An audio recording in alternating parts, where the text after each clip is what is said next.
तो basic mathematics हम लोग कर रहे हैं अभी।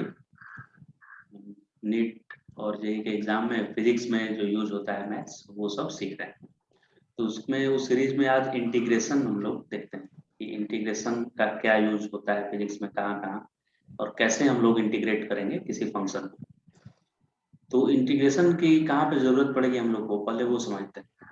जैसे displacement time x T graph एक दिया रहेगा, या वेलोसिटी टाइम ग्राफ होता है, या एक्सेलरेशन टाइम ग्राफ रहेगा ऐसे। तो ये वेलोसिटी टाइम ग्राफ का स्लोप निकालते हैं जब हम लोग स्लोप, तो इसके स्लोप से मिलता है एक्सेलरेशन मिलता है। पीटी ग्राफ दिया हुआ रहेगा, वेलोसिटी वर्सेस टाइम ग्राफ। तो उस ग्राफ का स्लोप अगर किसी पॉइंट पे हम फाइंड करेंगे तो उस पॉइंट पे वेलोसिटी मिल जाएगी। जैसे एग्जांपल देखिए यहाँ पे करते हैं, इसको मैं कर लेता हूँ ब्लैक। देखिए वेलोसिटी टाइम ग्राफ का स्लोप, देखिए आप मैंने वाई एक्सिस से ये ले लिया और ये एक्स एक्सिस, इधर टाइम और इधर है वेलोसिटी। और ग्राफ कुछ इस तरह का दिया हुआ है। पहले ग्राफ ऐसे है, फिर इसके बाद ये ऐसा है, इस तरह का है, और कुछ वैल्यूज दिए हुए हैं इसके कॉरेस्पॉन्डिंग। जैसे यहाँ पे टाइम एक्सिस पे दिया है, इधर मान लेते हैं 3 सेकेंड, और इसके कॉरेस्पॉन्डिंग वेलोसिटी है 3 सेकेंड पे, उसकी वेलोसिटी है मान लेते हैं 9 मीटर पर सेकेंड। और यहाँ पे टाइम दिया हुआ है मान लेते हैं 4 सेकेंड, और जब 4 सेकेंड टाइम हुआ तो यहाँ की वेलोसिटी दी हुई है, यहाँ की वेलोसिटी दी हुई है मान लेते हैं 9 के बाद 18 मीटर पर सेकेंड, ऐसा है।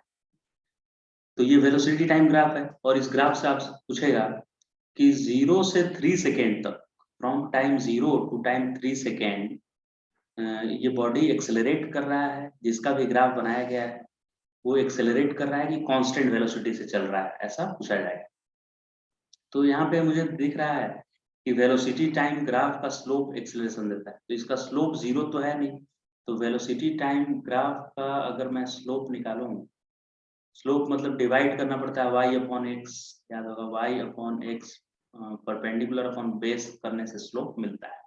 ये थीटा अगर है तो स्लोप किसको बोलते हैं, tan थीटा। यानी tan थीटा होता है कि y कोऑर्डिनेट में कितना चेंज हुआ और x कोऑर्डिनेट में कितना चेंज हुआ, इससे मिलेगा। तो y की तरफ मेरा वेलोसिटी में चेंज है, चेंज इन वेलोसिटी, और x की तरफ टाइम में चेंज है, तो change in velocity by change in time acceleration का डेफिनेशन होता है rate of change of velocity.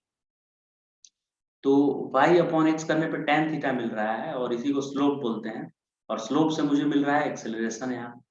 तो अगर मुझसे पूछेगा एक्सेलरेशन 0 से 3 सेकेंड तक क्या है, तो 0 से 3 सेकेंड में वेलोसिटी में कितने का चेंज हुआ, यहाँ पे टाइम 0 है और वेलोसिटी भी 0 है। यहाँ पे टाइम है 3 सेकेंड और वेलोसिटी है 9। तो वेलोसिटी में चेंज देखिए 0 से 9 हो गया वेलोसिटी, तो 9 माइनस 0 अपॉन टाइम में चेंज कितना हुआ 0 से 3 सेकेंड, तो 3 माइनस 0 यानी 9/3। इसका मतलब कि 3 मीटर पर सेकेंड स्क्वायर, 3 मीटर पर सेकेंड स्क्वायर एक्सेलरेशन है। 0 से 3 सेकेंड तक ये बॉडी एक्सेलरेट करता हुआ जा रहा है, कितने एक्सेलरेशन से, 3 मीटर पर सेकेंड स्क्वायर से। वैसे ही अगर पूछेगा कि 3 सेकेंड से 4 सेकेंड तक एक्सेलरेशन उतना ही है कि ज्यादा है कि कम हो गया है पहले से, तो आप देखेंगे कि यहाँ पे स्लिप करने का, फिसलने का, यहाँ पे जो ये लाइन है फिसलने का ज्यादा यहाँ पे पॉसिबिलिटी है, यानी ये स्लोप अधिक है, पहले से ज्यादा स्लोप है, ये स्लोप पहले से अधिक है क्योंकि यहाँ पे फिसलने का ज्यादा चांस है। तो अब 3 से 4 सेकेंड तक का स्लोप निकालेंगे, तो 3 से 4 सेकेंड का स्लोप कैसे निकालेंगे, तो उससे एक्सेलरेशन मिलेगा चेंज इन वेलोसिटी। तो 3 के समय वेलोसिटी 9 था, और जब टाइम हो गया 4 सेकेंड तो वेलोसिटी हो गया 18। तो फाइनल माइनस इनिशियल 18 माइनस 9, और टाइम कितना हुआ, तो फाइनल टाइम 4 सेकेंड है और इनिशियल 3 सेकेंड है, तो 18 माइनस 9, 9 और ये 1, यानी कि ये एक्सेलरेशन है 9 मीटर पर सेकेंड स्क्वायर। यानी पहले 0 से 3 सेकेंड तक वो 3 मीटर पर सेकेंड स्क्वायर से एक्सेलरेट किया, और उसके बाद 9 मीटर पर सेकेंड स्क्वायर से एक्सेलरेट किया।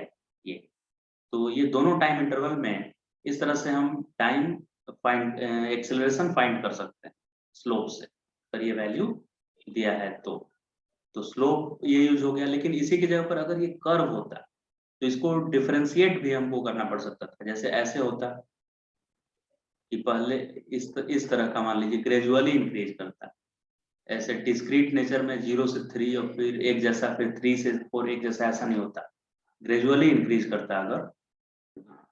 तो ऐसे अगर कर्व है और इस कर्व का इक्वेशन दिया हुआ है, इधर वेलोसिटी है और इधर टाइम है, और ये दिया हुआ है कि इस ग्राफ का नाम है v equal to T square, ऐसा ये ग्राफ है v equal to T square.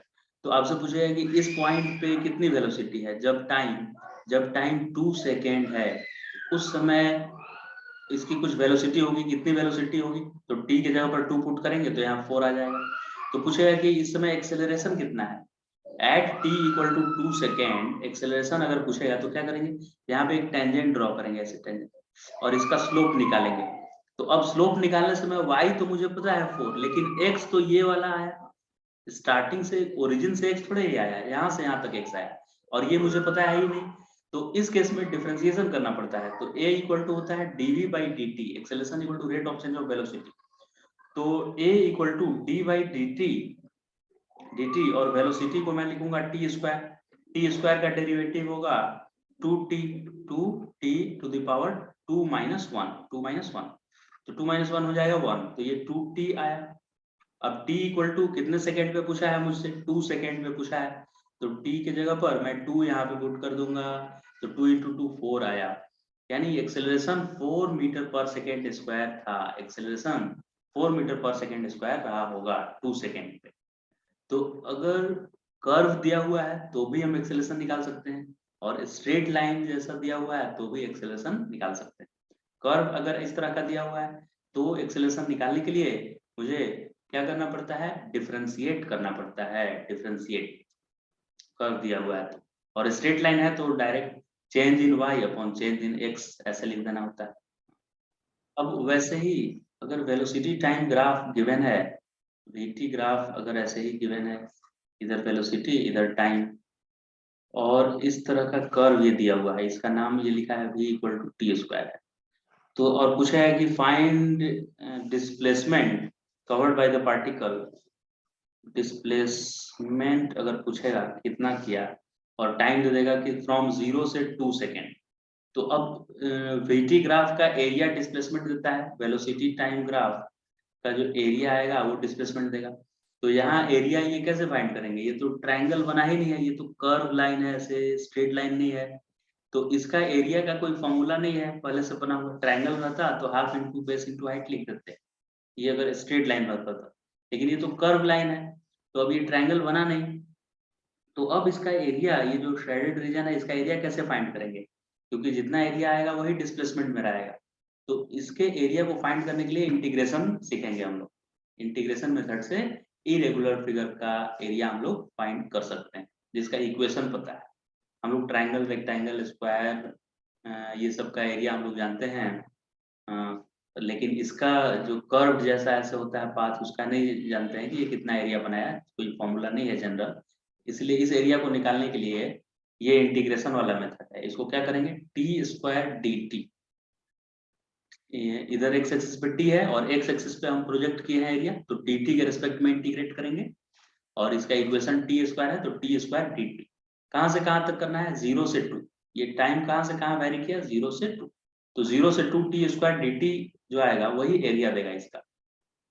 तो इंटीग्रेशन का फॉर्मूला होता है T to the power n+1 upon n+1, मतलब जो पावर रहेगा उसका +1 कर देना है, और नीचे उस भी +1 करके नंबर खाली लिखना है, और ऊपर टी जो वेरिएबल है उसका पावर लिखेंगे।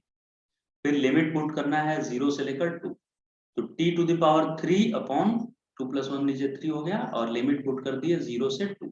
फिर upper limit minus lower limit, इसमें 1/3 बाहर ले आते हैं, कांस्टेंट है, तो अंदर खाली t क्या बच गया, t टू द पावर 3 आया।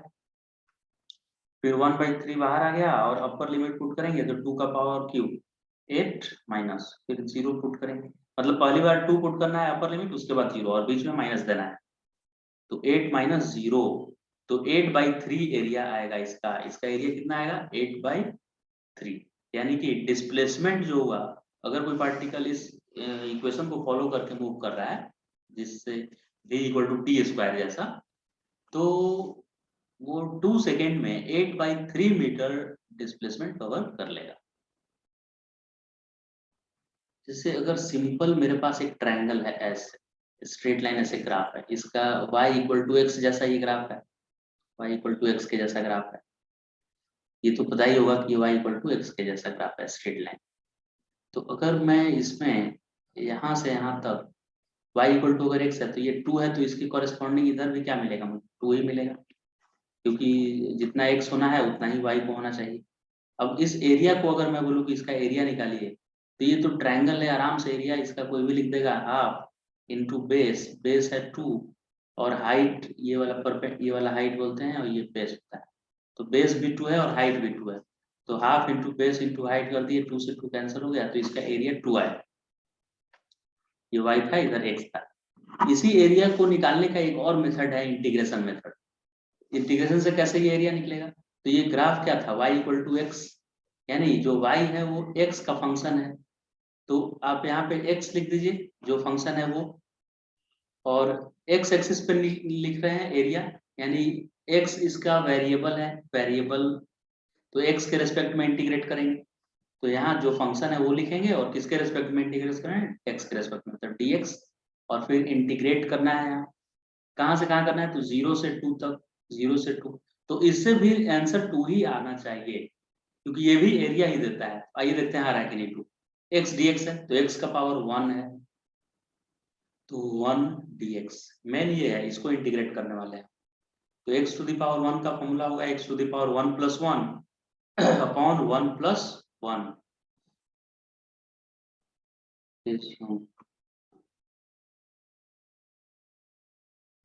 तो x to the power 1 plus 1 upon 1 plus 1 हो गया।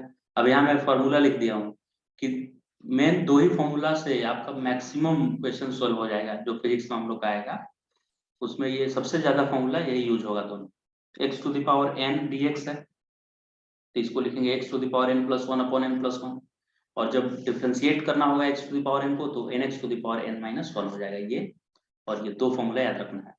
तो अभी इंटीग्रेशन वाला फॉर्मूला ये यूज कर दिए, x का पावर 1 था तो x to the power 1 plus 1 upon 1 plus 1, तो ये आ गया x to the power 2 upon 2। अब लिमिट पुट करना होता है 0 से लेकर और 2 तक, इसमें 1/2 बाहर आ जाएगा, 1/2 ये कांस्टेंट है, और सिर्फ x स्क्वायर आ जाएगा स्क्वायर ब्रैकेट में, और upper limit minus lower limit put करना है मुझे, तो अपर लिमिट ये 2 है तो 2 का स्क्वायर 4, फिर माइनस बीच में, फिर लोअर लिमिट 0 है तो 0 का स्क्वायर 0, तो ये आ गया हाफ इंटू 4, तो इससे भी सॉल्व किए तो देखिए ये 2 आ गया, पहले भी half into base into height से भी 2 आया था, और अभी भी ये सेम आंसर आ गया 2, तो दोनों सेम आंसर आया। तो ये तो पहले से एरिया का फॉर्मूला पता था इसलिए ये मिल गया, जब मुझे फॉर्मूला पता नहीं होगा या ऐसे कर्व जैसा रहेगा तो उसके लिए हम इंटीग्रेशन से एरिया निकाल लिया करेंगे, इंटीग्रेशन से। तो ये इंटीग्रेशन का ये एप्लीकेशन में ये एग्जांपल एक है ऐसा कि वीटी ग्राफ दिया हुआ है, वेलोसिटी टाइम ग्राफ, और इस कर्व का इक्वेशन ऐसे दिया है 40 क्यूब, तो 0 से 2 सेकेंड तक कितना डिस्टेंस ट्रेवल किया होगा पार्टिकल वो निकालना है, यानी इसका एरिया निकालना है। वीटी ग्राफ का एरिया से डिस्टेंस ट्रेवल मिल जाता है, तो इसका एरिया कैसे निकालेंगे, तो इसके लिए तो फॉर्मूला है नहीं, half into base into height तो ट्रायंगल का होता है, तो इसको इंटीग्रेशन मेथड से करेंगे, तो इंटीग्रेट करेंगे 40 क्यूब को, 40 क्यूब dt ऐसे इंटीग्रेट करेंगे, कहाँ से कहाँ तक, 0 से लेकर 2 सेकेंड तक इंटीग्रेट करेंगे, तो 4 बाहर आ जाएगा इंटीग्रेशन से, और इंटीग्रेशन के अंदर रह गया टी क्यू dt, अब 0 से 2 सेकेंड।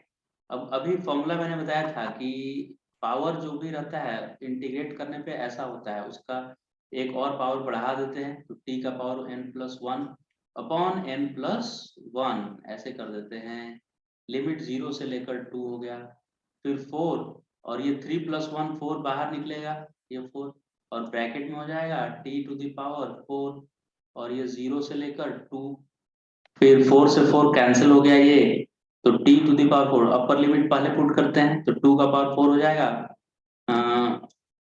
16 माइनस 0, जब मैं पुट करूंगा तो 0 का पावर एनीथिंग 0 ही रहेगा, तो आंसर 16 माइनस 0 यानी 16 आंसर आया। यानी ये 16 मीटर 2 सेकेंड में 16 मीटर डिस्टेंस ट्रेवल करेगा पार्टिकल, अगर इस इक्वेशन के अकॉर्डिंग या इस ग्राफ के अकॉर्डिंग पार्टिकल मूव कर रहा है तो वो 16 मीटर ट्रेवल करेगा 2 सेकेंड। अगर इसी में थोड़ा मॉडिफिकेशन करें क्वेश्चन में हम, तो ऐसा क्वेश्चन इसमें आ सकता है। देखिए कि अगर मुझसे पूछे कि नहीं मुझे शुरू से 2 सेकेंड का नहीं चाहिए, मुझे तो आप 2 सेकेंड से 3 सेकेंड के बीच कितना ट्रेवल किया वो बताइए। 2 सेकेंड से लेकर और 3 सेकेंड के बीच, ये मान लेते हैं 3 सेकेंड, तो ये वाला एरिया बताइए कितना है। ये 2 से 3 समझ गए, ये वाला पिंक कलर से जो मैंने बनाया। तो 2 से 3 अगर खाली पूछेगा ना तो हम ऐसे इंटीग्रेशन करेंगे, वही ग्राफ तो वही रहेगा 40 क्यू है 40 क्यू, लेकिन लिमिट 2 से 3 ही देंगे। अगर मुझे पूछा कि distance travelled from 2 second to 3 second बताइए, 2 सेकेंड से 3 सेकेंड के बीच कितनी इसने डिस्टेंस ट्रेवल किया इसने वो बताइए शुरू से नहीं। तो 2 से 3 लिमिट का ध्यान रखेंगे। देखिए यहाँ पे 2 से 3 पुट करेंगे तो ये इंटीग्रेशन करने पे 4t का पावर कितना आ जाएगा, 4/4 आया ही था, मतलब यही यही वाला मैंने यहाँ से ये वाला लिख दिया। 4 से 4 कैंसिल हो गया था, और लिमिट जब पुट करने की बारी आएगी तब 0 से और 3 पुट नहीं करके 2 से 3 पुट करेंगे। मतलब जिस टाइम से मुझे पूछेगा कि distance travel from this to this निकालना है, तो ये फ्रॉम मतलब लोअर लिमिट और टू कितने टाइम तक वो अपर लिमिट। तो यहाँ अपर लिमिट 3 मुझे पुट करना है, तो 3 का पावर 4 क्या होगा, 81 हो जाएगा। माइनस माइनस फिर लोअर लिमिट रखेंगे तो 2 का पावर 4 कितना होगा 16 होगा।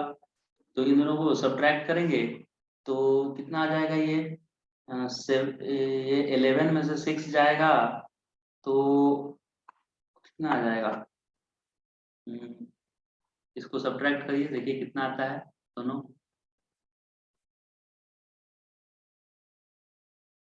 5 और ये 7 में से 1 गया 6, तो 65 मीटर डिस्टेंस ट्रेवल करेगा वो 2 सेकेंड से और 3 सेकेंड के बीच। एक एग्जांपल करते हैं इंटीग्रेशन बेस्ड। यहाँ पे है इसका इंटीग्रेशन करना है एक्स स्क्वायर डी एक्स 1 से लेकर 5 तक। तो अभी हम ऐसे सीखे थे कि x to the power n के लिए formula, x to the power n के लिए फॉर्मूला क्या लिखते थे हम लोग, x to the power n plus 1 upon n plus 1। तो यहाँ पे x टू द पावर 2 है तो इसका हो जाएगा x to the power 2 plus 1 upon 2 plus 1। अब लिमिट इसमें मुझे पुट करना है 1 से लेकर और 5 तक। अब ये इक्वल आ गया x to the power 3 upon 3, कहाँ से कहाँ तक लिमिट 1 से लेकर 5 तक लिमिट है। फिर ये 3 को बाहर ले आना है, देखिए इस 3 को, क्योंकि ये कांस्टेंट है ना तो कांस्टेंट तो बाहर आ जाएगा, और ब्रैकेट में रह गया x to the power 3। Limit कहाँ से कहाँ तक 1 से 5 तक।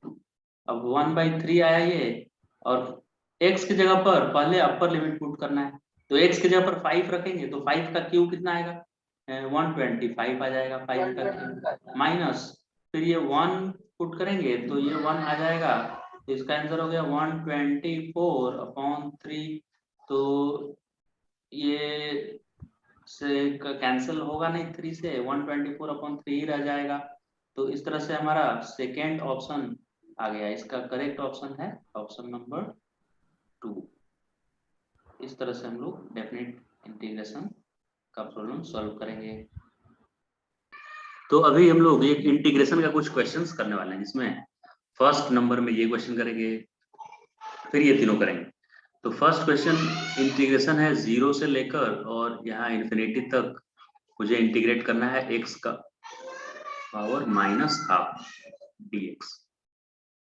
तो मैंने बताया था आपको कि x टू द पावर जितना भी है उसमें +1 हो जाता है, मतलब +1 हो जाएगा यहाँ, और डिनोमिनेटर में भी -12 +1 ऐसे हो गया। तो फिर लिमिट पुट करना होता है 0 से लेकर इन्फिनिटी तक, जो भी लिमिट दिया है लोअर लिमिट अपर लिमिट। तो x टू द पावर -12 में से +1 ऐड करेंगे तो ये प्लस हाफ आ जाएगा, आधा आधा एक हो जाता है, तो एक में से आधा गया तो आधा बचा प्लस में, और नीचे 1 में से हाफ सब्ट्रैक्ट हो गया तो ये भी हाफ ही आया, और लिमिट इसका हो गया 0 से इंफिनिटी तक।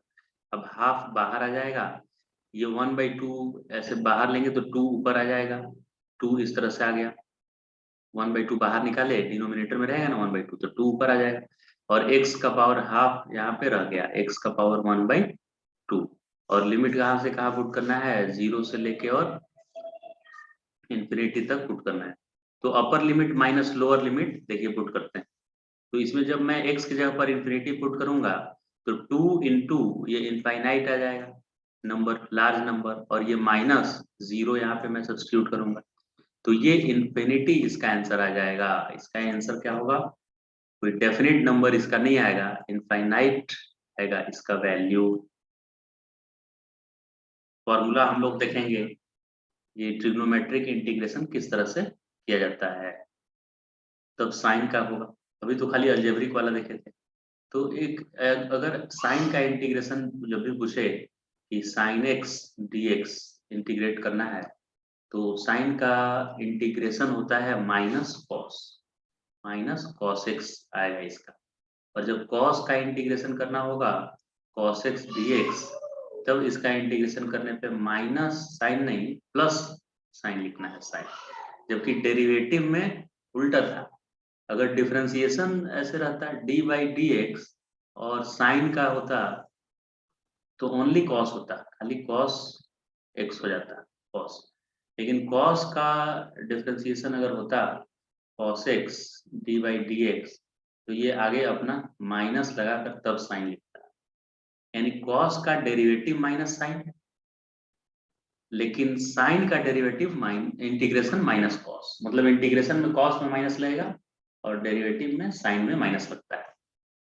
तो आइए अब देखते हैं, ये इंटीग्रेशन है हमारा साइन एक्स dx है, तो साइन एक्स dx का इंटीग्रेशन साइन का तो कॉस हो जाता है और वो भी माइनस लगाकर होता है, तो यहाँ पे हो जाएगा माइनस लगाकर कॉस एक्स, ये इसका इंटीग्रेशन हो गया, साइन का इंटीग्रेशन माइनस कॉस एक्स।